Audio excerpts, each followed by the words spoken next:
arrivé ici à destination, bien arrivé ici à Toronto, donc on a quitté le Québec francophone et là nous sommes dans le Canada anglophone. Donc bienvenue à Toronto. Donc Toronto, c'est la capitale de l'État de l'Ontario, donc l'État le plus peuplé du Canada.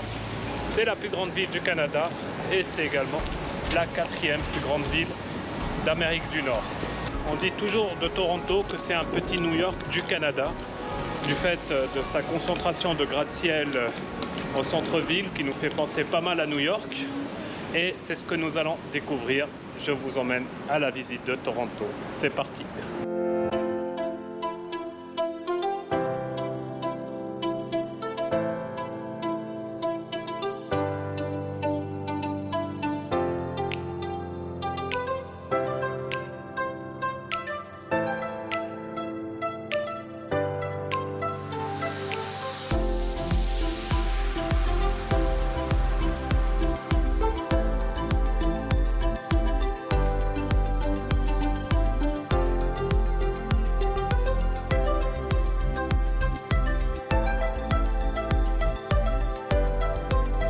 Franchement, quand je viens dans une ville comme ça, je suis toujours impressionné par tous ces gratte-ciel.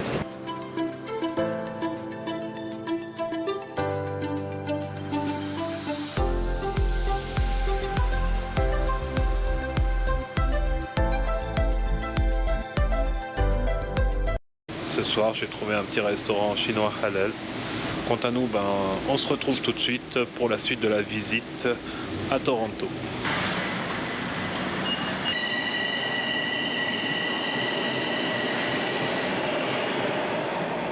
Et voilà, il est 8h30 ici à Toronto, la journée s'est déjà levée, mais le brouillard, pas vraiment.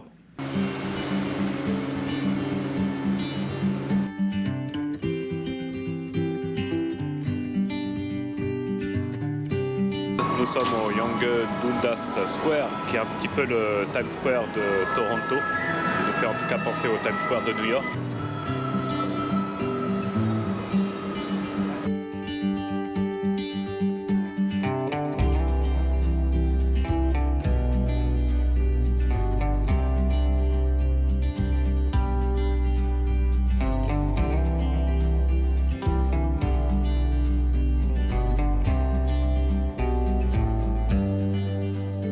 Là, nous sommes au Chinatown, dans le quartier qu'on appelle le Vieux Toronto. C'est assez marrant ces vieilles maisons.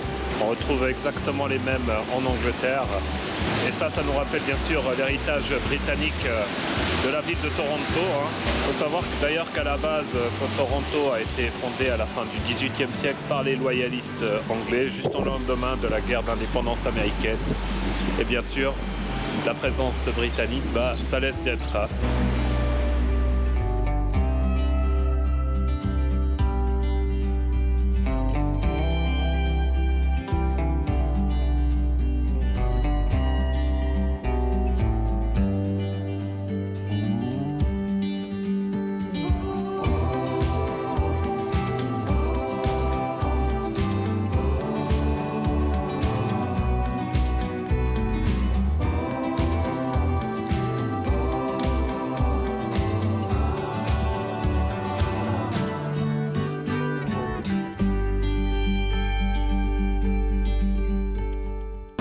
Nous voici arrivés enfin au quartier de la vieille distillerie de Toronto. Donc ce quartier de la vieille distillerie, c'est là où on distillait autrefois au 19e siècle de l'alcool. Et donc ce quartier a été réaménagé comme un lieu touristique incontournable de Toronto. Alors c'est un quartier touristique, pourquoi? Parce que c'est un quartier historique avec pas mal de vieux édifices du 19e siècle notamment. Malgré la météo qui est pas terrible, ça reste quand même agréable de se promener ici. Enfin, voilà, après il faut être motivé quoi.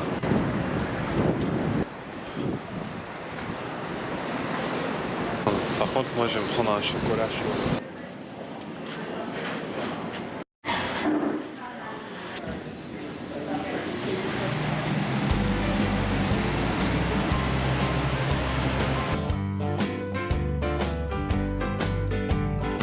Là, nous avons juste derrière moi là, le lac Ontario. Donc le lac Ontario, au bord duquel se trouve la ville de Toronto. C'est un des grands lacs d'Amérique. C'est pas le plus grand, mais mine de rien, pour vous donner une idée, il fait quand même 32 fois la taille du lac Léman.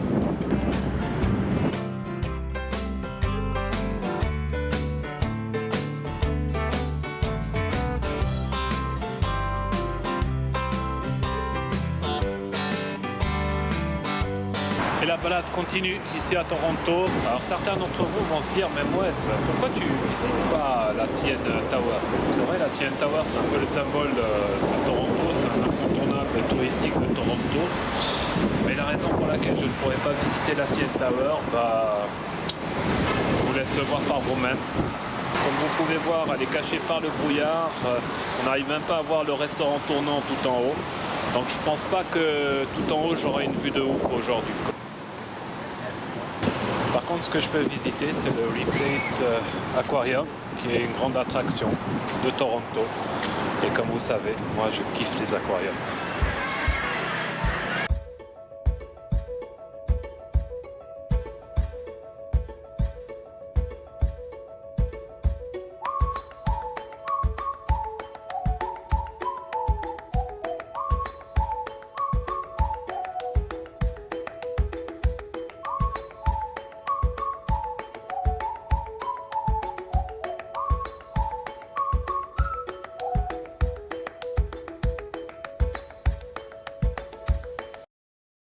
C'est cadeau, c'est pour vous.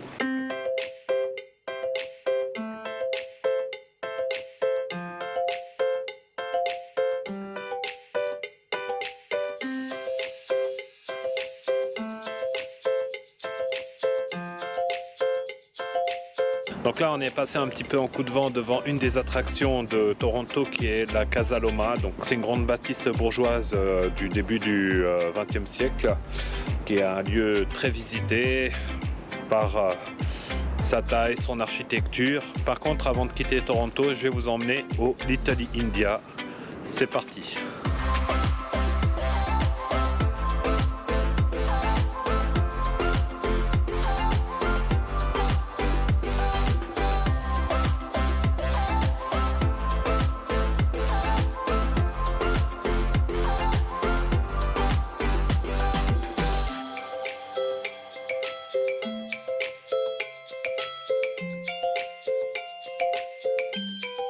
Et nous voilà ici à Little India de Toronto. Donc là, il faut savoir que Toronto abrite une très importante communauté indienne également. Que le Little India, c'est un quartier avec des commerces tenus par des Indo-Pakistanais pour les Indo-Pakistanais.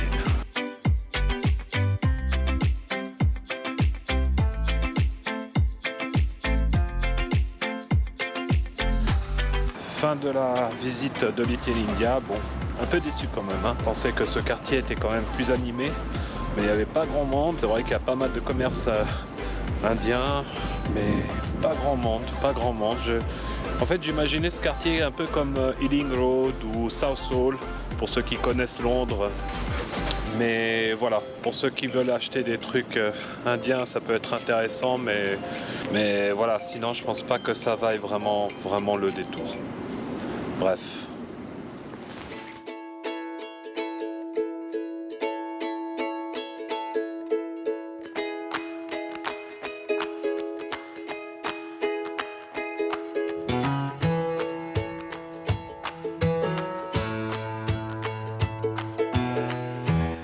Et voilà, donc là j'ai quitté Toronto pour rentrer à Montréal, à peu près 550 km de route. Et là, pour clore cette vidéo consacrée à Toronto, j'ai décidé de m'arrêter à mi-chemin là, dans la région des 1000 îles qu'on